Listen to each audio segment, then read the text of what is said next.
Muy buenas noches, mi nombre es Gabriela Silve Carrillo y estoy estudiando la carrera de Ingeniería de Computación y en estos momentos les voy a hablar sobre la capa de enlace de datos.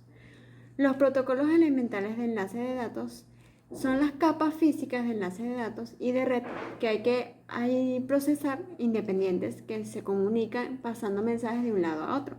En algunos casos, los procesos de la capa física y de enlace de datos se ejecutan en un procesador especial de entrada y salida y los de la capa de red lo hacen en la CPU principal. Pero también puede haber otras implementaciones.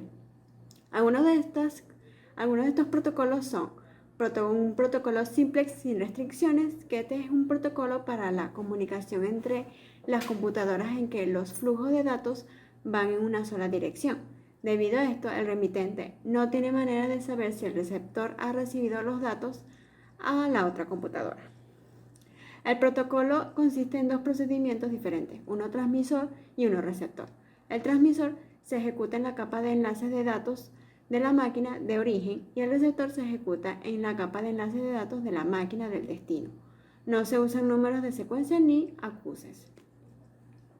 El transmisor es de este ciclo while infinito que solo envía datos a la línea tan rápidamente como puede. El cuerpo del ciclo consiste en tres acciones: obtener un paquete de la capa de red, construir un marco de salida usando la variable S y enviar el marco a su destino.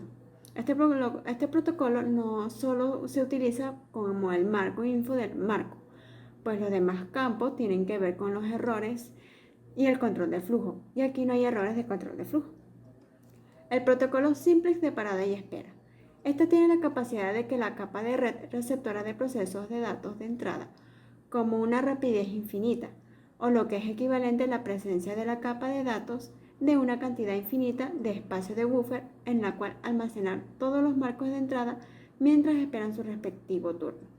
La única diferencia que se le puede ver es que entre el receptor 1 y receptor 2 hay una entrega de paquete a la capa de red. El receptor 2 envía un marco de acuse de regreso al transmisor antes de entrar nuevamente en el ciclo de espera, ya que solo es importante la llegada del marco en el transmisor, no su contenido como tal, y el receptor no necesita poner ninguna información específica en él. El protocolo simplex para un canal ruidoso. Este protocolo consiste en que una vez que el marco se recibe correctamente, el receptor envía un acuse de regreso al emisor, el cual es simplemente un número de secuencia de un bit. El receptor solo recibirá los paquetes que cuenten con este bit. Y este protocolo consiste en que una vez que el marco se recibe correctamente, el receptor envía un acuse de regreso al emisor, el cual es simplemente un número de secuencia de un bit. El receptor solo recibirá los paquetes que cuenten con ese bit. Y se llama del canal ruidoso porque se maneja cuando hay muchísimo tráfico de paquetes, por lo que el bit permite identificar los paquetes correctos. Las funciones de la capa de enlace exactamente es responsable de la transferencia de información a través de un circuito eléctrico de transmisión de datos. La transmisión de datos se realiza mediante tramas, que son las unidades de información con sentido lógico para el intercambio de datos en la capa de enlace. Y sus principales funciones son iniciación, terminación e identificación, segmentación y bloque, y si la longitud de trama es muy extensa, se debe realizar tramas más pequeñas. En la capa de enlace, la facilidad de área extensa que se puede comunicar los sistemas mediante un protocolo de la capa de enlace de datos y los métodos para la detección y corrección de errores. Estos consisten en monitorear la información recibida y a través de técnicas implementadas en el codificador de canal y ya descrito, determinar si un carácter, caso asincrónico, o un grupo de datos, caso sincrónico, presentan algunos errores. Algunos de los métodos son chequeo de paridad vertical, BRC, que este mecanismo más frecuente, y el BRC se denomina así porque la verificación de paridad, y este se basa en añadir a un bit de redundancia, denominado byte de paridad, al final de cada unidad de datos, de forma en que el número total de unos o la unidad, incluyendo el bit de paridad, sea par o impar, en el caso de la verificación de paridad impar. El chequeo de paridad horizontal, LRC. Este chequeo de paridad horizontal o longitudinal, en vez de estar orientado al carácter de lo que se está mensajeando y consiste en que cada posición de bit de un mensaje tiene un bit de paridad. Así, por ejemplo, se toman todos los bits de BO de los caracteres que componen los mensajes y se calculan bits de paridad par o impar. Y según el criterio definido, este bit de paridad es el bit B0 de un carácter adicional y se transmite al final del mensaje. Para luego proceder sucesivamente con los demás bits, incluyendo el de paridad. Checksum. Este se basa simplemente en añadir al final del bloque datos de la suma de todos ellos. El receptor debe comprobar que este dato se corresponde efectivamente con la suma de datos recibidos.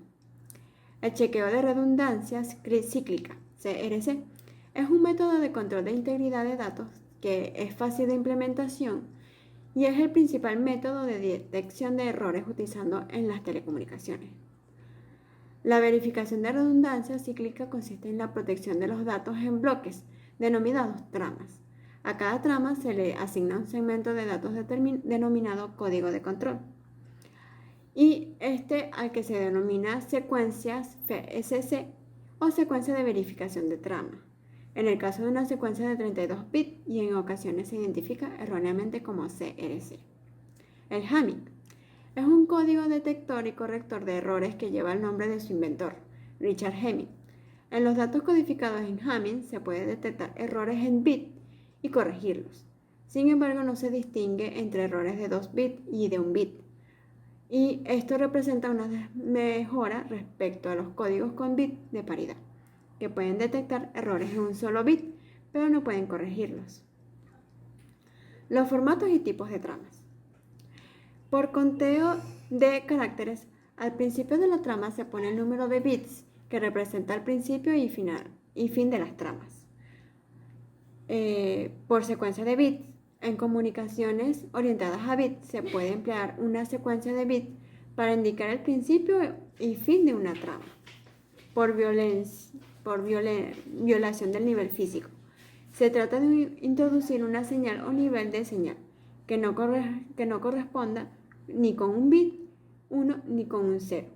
Por ejemplo, si la codificación física es bipolar, se puede usar el nivel de 0 voltios. O en codificación Manchester se puede tener la señal a nivel alto o bajo durante todo el tiempo del bit. Protocolos de elementos de enlace. Los protocolos orientados a caracteres, BCC y TTY. El protocolo BCC son las siglas Binary Synchronous, que es ideado por IBM como primer protocolo de propósito general, utilizado para conectar equipos en la configuración punto a punto o multipunto en canales conmutados o sin conmutación. Protocolos orientados a bit, HDLS, que tal protocolo de alto nivel de enlace de datos es un protocolo propuesto por OSI, basado en el protocolo CDLC, Synchronous Data Link Control Protocol, o protocolo de control síncrono de enlace de datos, dicho en español, y tomado de la capa de enlace de la arquitectura CNA de IBM. Después de desarrollar CDLC, IBM lo propuso a la ANSI como estándar en Estados Unidos y la ISO para su aceptación internacional. Protocolos de venta deslizante. El protocolo de venta deslizante permite al emisor transmitir múltiples segmentos de información antes de comenzar la espera para que el receptor le confirme la recepción de los segmentos. Tal conformación se llama validación y consiste en el envío de mensajes denominados hack del receptor al emisor. Algunos de estos elementos del protocolo son transmisión, que permite al emisor transmitir múltiples paquetes de información sin recibir confirmación de la recepción correcta de los mismos. Validación, cuando llega un paquete al receptor, este envía un hack al emisor. Desempeño, que es el protocolo que no espera a la validación por el paquete. Esto hace que exista una continua transmisión de información. El buffer, que guarda en un buffer todos los paquetes enviados y no validados por si necesitarán retransmitirlas. Temporizador, que es el buffer que asigna un temporizador a cada uno de los paquetes transmitidos. Ventana de recepción, que permite al receptor recibir paquetes desordenados.